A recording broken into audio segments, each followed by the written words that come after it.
summer of 1994. They named her Erin, and she became an integral part of the household. From the moment she entered their lives, Lauren William showered her with affection, ensuring she received the same love and care as their biological children. Over the years, Erin developed a strong bond with her foster sisters. They formed a tight-knit family unit, supporting and encouraging each other. The Heavlins saw something special in Erin and knew that she belonged with them. When Erin turned 3 years old, Lauren William made the momentous decision to adopt her. They recognized the unique bond they had formed and wanted to make sure that Erin had a stable and loving home in which to grow up. The adoption process was finalized, and Erin officially became a Hevelin.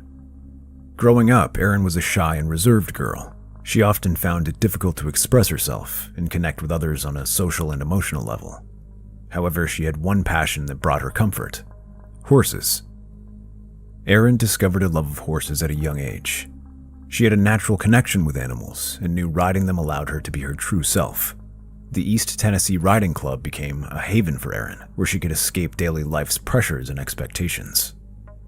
At the riding club, Erin found a sense of belonging and camaraderie. The horses provided a non-judgmental and understanding environment, allowing her to explore her emotions and discover her inner strength. Erin spent hours in the stables, grooming and riding horses, and she found solace in the tranquility of the equestrian world. Lauren William had strict rules for their daughters growing up, especially when it came to dating. When Erin met John Corwin, she immediately knew that she had found someone special. John was kind, respectful, and genuine about getting to know Erin better. However, Erin was aware of the strict rules her parents had in place, so she hesitated to introduce John to her family. After much consideration, Erin decided to tell John about her parents' standards. She knew that if they were ever to become a couple, they would need their permission. John understood the importance of respecting Erin's parents' wishes, so he boldly reached out to Lauren William. Lauren William were pleasantly surprised when John asked their permission to date their daughter. They appreciated his willingness to adhere to their values and understand the importance of family. After meeting with John, they were impressed by his respectful demeanor and genuine interest in getting to know the Hevelin family. Over time, John won over Lauren William and became an integral part of the family. He respected their traditions, supported them in difficult times, and became a part of their everyday life. John quickly became a trusted and loved member of the Hevelin household. As Erin and John grew closer, their relationship blossomed. They became an official couple, and it felt like John was more than just her boyfriend. He was now a part of their family. John fit right in with the Hevelin sisters, spending quality time with them and creating lasting memories. After graduating from high school, John decided to enlist in the Marines. He had a strong sense of duty and a desire to serve his country. On Erin's 18th birthday, John surprised her with a proposal. It was a mix of excitement and nervousness for him as he dropped to one knee and asked the question he had been longing to ask. Erin's face lit up with joy as she excitedly yelled yes. Lauren William were overjoyed for their daughter.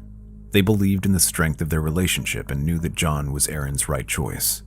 However, they also understood the sacrifices and challenges that came with being a military spouse. They worried for their daughter, knowing there would be times where she would be apart from her family, and they would miss her dearly. Erin and John married in Las Vegas after the Marine Corps ball. After John had completed basic Marine training, he was assigned to the 29 Palms Marine Base in the Mojave Desert in California. In 2013, while attending the base, Erin and John found out they were expecting their first child. Unfortunately, just a few months later, they lost the baby. The news hit Erin and John hard, but was especially difficult for Erin. During this time, John did his best to support and comfort her. Despite the setback, Erin was determined to expand their family and told John she was ready to try again when it was safe. 4 months after losing the baby, Erin decided to take a pregnancy test. To her surprise and joy, the results were positive. Excited and anxious to share the news, Erin decided to wait until her mother's upcoming visit to California in June. She believed seeing Laura's reaction in person would make it more meaningful and memorable. In addition to announcing the pregnancy, Erin and Laura planned to visit several attractions in San Diego, including SeaWorld and the zoo. They were looking forward to spending time together and creating new memories. The mother and daughter planned to take hikes through Joshua Tree National Park. To scout hiking trails for when her mother visited, Erin decided to visit the national park on June 28th. Before she left, she said goodbye to her husband John and said, "I love you."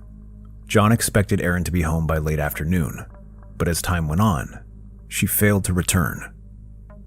John became increasingly worried as hours passed without any word from his wife. He called over 50 times, but his phone went unanswered. The following morning on June 29th, John called Lore, Erin's mother, at her home in Tennessee. He explained to Lore that Erin had never come home the previous day. Lore was initially concerned for her daughter's well-being, especially due to her pregnancy and the heat. She feared that Erin had gotten lost in the park and worried because she wasn't sure how much water Erin had brought with her. John contacted the San Bernardino County Sheriff's Department to report his missing pregnant wife. He informed the authorities about Erin's last known whereabouts and requested their assistance locating her. The detective assigned to Erin's case was contemplating whether Erin had driven to Tennessee to visit her mother.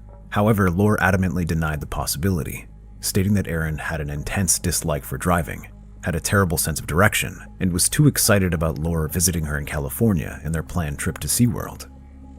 In an effort to find Erin, John and his Marine friends headed to Joshua Tree National Park. Joshua Tree Park is an over 800,000-acre expanse of rugged terrain and open desert, which presented significant challenges for the search.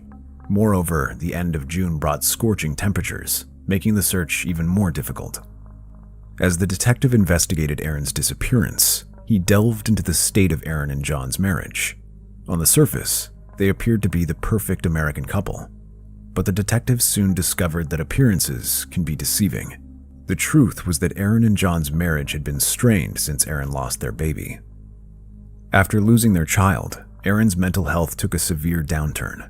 She spiraled into a deep depression that affected every aspect of her life, including her relationship with John. Further investigation uncovered that Erin and John were facing financial strain in their marriage. The detective learned that the couple was struggling with accumulated debt. This economic strain undoubtedly contributed to the tension in their relationship. During the investigation, the detective learned that Erin had formed a close bond with Chris and Nicole Lee. Chris, like John, was also a Marine, which initially brought them together. However, more than just their shared military background connected the couples. Erin and Nicole shared a passion for horses, bringing them closer. Nicole Lee introduced Erin to White Rock Horse Ranch Rescue, about 45 minutes from their military base in 29 Palms. The ranch provided an opportunity for Erin to escape her troubles and find solace in the peaceful surroundings. As Erin's relationship with John deteriorated, she began to grow even closer to Chris. The detective discovered that Chris, who had recently returned from Afghanistan, also faced his struggles and demons. This shared experience of loss, coupled with the emotional connection they had formed through horses, created a unique bond between them. Erin's love for Chris and Nicole's 6-year-old daughter, Liberty, also played a crucial role in their relationship. She often babysat the little girl, providing her with a loving and nurturing environment, further cementing Erin's connection with Chris and his family. Erin and Chris would spend hours working at the horse ranch together, and at first it seemed harmless. However, as time passed, Erin and Chris began to give off a romantic vibe, which caught the attention of Nicole, Chris's wife, and she approached John, Erin's husband, to inform him that she had seen signs of an affair between Erin and Chris. John was devastated to learn that Erin had been unfaithful to him. Despite feeling betrayed, John remained committed to his marriage with Erin. He realized he loved her deeply and wanted to find a way to make things work. As a result, Erin ended her relationship with Chris and reconciled with John. However, further investigation into Erin's disappearance revealed a different story. Detectives discovered that Erin and Chris were still in a romantic relationship. This information came from a close friend of Erin's named Jessica. According to Jessica, on the day Erin disappeared, she had informed her about a special trip she planned to take with Chris. Erin told Jessica that she didn't know what Chris was planning. Jessica informed detectives that Erin dropped hints suggesting that Chris might be proposing, even though she was already married and pregnant with John's child. However, the most shocking revelation came when Jessica divulged that Erin had expressed uncertainty regarding the identity of the biological father of her unborn baby. This revelation shattered John's heart. and the situation was exacerbated when detectives informed him of Erin's plan to meet Chris the day she disappeared. The news left John in a state of sadness, knowing that he was now being eyed as a potential suspect in Erin's disappearance. John adamantly denied having any involvement in her disappearance, maintaining his innocence. On June 28th, the day Erin went missing, a woman driving near the entrance to Joshua Tree Park noticed a car parked on the side of the road. As she drove in the opposite direction, she noticed the car was still there. This woman became suspicious and decided to take action. She took several photos of the vehicle, hoping to document any potential evidence. 2 days later, on June 30th, another person who saw the car still parked outside Joshua Tree National Park entrance reported it to the police. When the officers arrived, they checked the vehicle's registration. To their surprise, the registration came back as belonging to Erin Corwin. The woman who had captured the car's photo on June 28th also played a significant role in the case. She decided to turn over those images to detectives, hoping they could use them for the investigation. The detectives investigating Erin's disappearance focused on where her car was parked at the entrance to Joshua Tree Park. Upon examining the scene, they noticed a peculiar set of shoe impressions forming a loop from the driver's side door to a spot where there was visible tire tracks. This discovery led the detectives to believe that Erin drove to this location, parked her vehicle, and got into another car. Chris claims that he only knew Erin a little bit, but the detectives were aware that they had been involved in an extramarital affair. The detectives confronted Chris about his statements, questioning why he lied about his relationship with Erin. He explained that at the time, he didn't think it was necessary to divulge every detail to the police, as he believed that it wasn't relevant to the case. However, Chris eventually admitted to having a romantic relationship with Erin. Despite what Chris was telling them, the detectives did not believe him. The detectives told Chris they had evidence that on the day Erin disappeared, she went to Joshua Tree National Park to meet him. Chris admitted that he and Erin had discussed running away together. However, he insisted that he was never actually serious about it. His reason was his love for his 6-year-old daughter, Liberty. He stated that he would never consider abandoning her. Chris initially denied inviting her to go to the park with him and said Erin overheard him discussing his plans to visit the area. He concocted a story about her being asked to go. The detectives, lacking concrete evidence against Chris, resorted to bluffing by telling him that they matched tire tracks found at the entry of the park to his vehicle, implying that he was the one who met with Erin that day. Upon hearing this, Chris appeared nervous and admitted to the detectives that he might have entered the area where Erin had parked her car. However, he insisted that it was after Erin had left the spot. He claimed that he never saw her on the day she vanished. The detectives then focused on White Rock Horse Ranch, where Erin spent significant time caring for the horses. They spoke to the owner, who informed them that on the day Erin disappeared, Chris's wife, Nicole, sent a text message stating that Chris would not be showing up for work at the ranch that day because he was sick. However, when Chris and Nicole returned to the ranch the following morning, they appeared tense and uneasy. When the news spread of Erin's disappearance, the owner told the detectives Nicole expressed her belief that Erin was faking her disappearance for attention and sympathy. During the investigation, the detectives discovered that Chris and his family were planning to return to Alaska soon, as he was nearing the end of his military service. The owner of White Rock Horse Ranch allowed Chris and Nicole to use her SUV to transport some of their belongings for their move. She also gave the detectives access to search the vehicle after Erin was reported missing. Investigators came across a potato launcher inside the SUV, which was considered an illegal weapon in California. This discovery provided probable cause for the detectives to arrest Chris. However, he was released on bail on July 5, 2014. 1 week after his release, he was discharged from the Marines. In the meantime, the search for Erin continued in San Bernardino County. When he took a polygraph examination, John Corwin, Erin's husband, was cleared of suspicion, which determined that he was truthful. By that point in the investigation, the detectives believed that Chris had lured Erin to Joshua Tree National Park, where he murdered her and disposed of her body in one of the mine shafts. A lucky break came in the days after Erin's disappearance, when a friend who went with Chris on the mine scouting mission before the incident showed detectives the images he took during that trip. With these images in hand, detectives recruited a cave expert to examine the photos. This cave expert narrowed down the spot where the pictures were taken in the Mojave Desert. The expert claimed that the location was the Rose Peru mine, but there were several mines in that area, meaning that Aaron's remains could be in any of them. Determined to find any trace of Aaron, a massive search of the Rose Peru mine began. The search lasted for weeks, with the detectives meticulously examining every corner of the desert in search of any clues. Despite their best effort, the search yielded no positive results. As the search continued, the detectives remained hopeful that they would find closure and bring justice to Aaron. On August 14, 2014, as the search continued for the missing woman, a member of the San Bernardino cave rescue team detected a stench of gas emanating from a mine. The rescue team immediately dispatched a member down the mine shaft to determine the source of the gas smell. Upon closer examination inside of the mine, they discovered a human leg. With the discovery of the leg, the rescue team wasted no time in removing the body from the mine. Alongside the body, several items of evidence were recovered, including a makeshift torch made from a skirt, a propane tank, and a bottle of Sprite. These objects provided crucial clues in the investigation.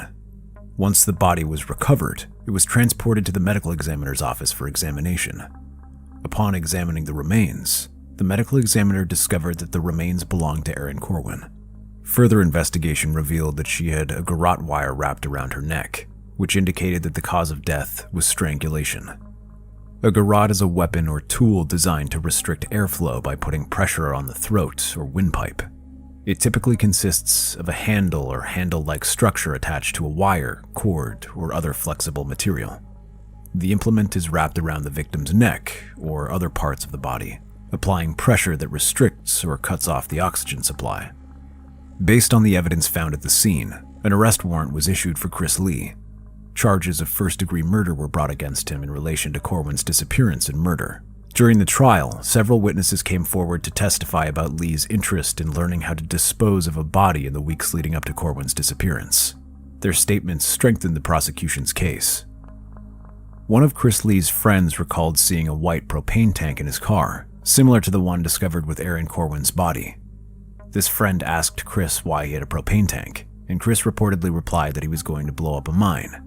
Another witness, a close friend of Erin's, testified that Erin was in love with Chris and was planning on leaving her husband John for him. On the day Erin went missing, she was said to be excited about her special trip to Joshua Tree National Park with Chris. During Chris's trial, the prosecution called a DNA expert from the crime lab to testify regarding evidence found at the scene. The expert testified that the green t-shirt used to create the homemade torch found beside Erin's body in the mine had Chris Lee's DNA on it. This expert further informed the jury that the swab from the mouth of the Sprite bottle found beside Erin's body tested positive for DNA, and both Erin and Chris's DNA were found. The prosecution's theory in the Erin Corwin murder case was that Chris Lee took her to Joshua Tree National Park under the guise of a romantic trip, but his intentions were sinister. According to the prosecution, Chris met Erin at the entrance of the park and persuaded her to get into his car. However, instead of heading towards scenic viewpoints or hiking trails, he drove her to the Rose Peru mines. Once there, Chris allegedly strangled Erin with a garrote and dropped her body down the shaft. He then tried to dispose of any evidence by blowing up the mine using a homemade torch, which he created using his t-shirt and a propane tank. The intent was to destroy both Erin's body and any potential evidence that could link her to Chris. However, Chris decided to not follow through with his plan for some reason. It was not clear why he did not proceed with the explosion. Chris Lee took the stand in his own defense. He informed the jury that he had always planned to leave the United States Marine Corps by June 2014. This decision was driven by his desire to move on and start a new chapter in his life. Additionally, Chris revealed that he intended to end his relationship with Erin and relocate to Alaska, where his wife and daughter would accompany him. According to Chris, on June 28th, he had planned a hunting trip for himself and Erin. The purpose of this outing was to create an opportunity for them to have an honest conversation. Chris stated that he had picked Erin up from the park's entrance and driven to the Rose Peru mine, a secluded area known for its natural beauty. However, Chris claimed that Erin had reservations about the safety and location of the mine. As a result, she elected to remain in the car while Chris unloaded his supplies from the truck.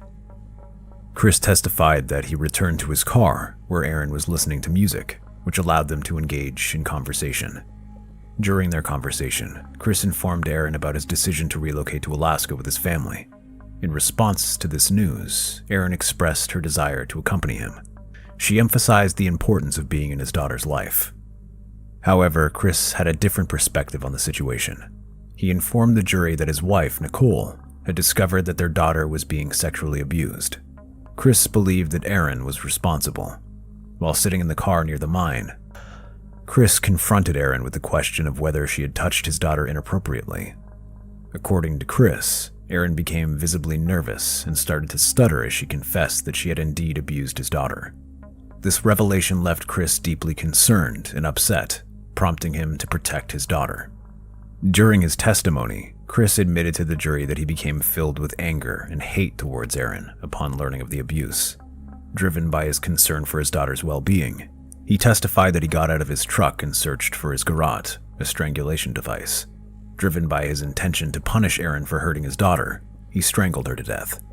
After killing Erin, Chris took her body and dragged it into the mine shaft. He then proceeded to push her into the mine, ensuring she would never be found.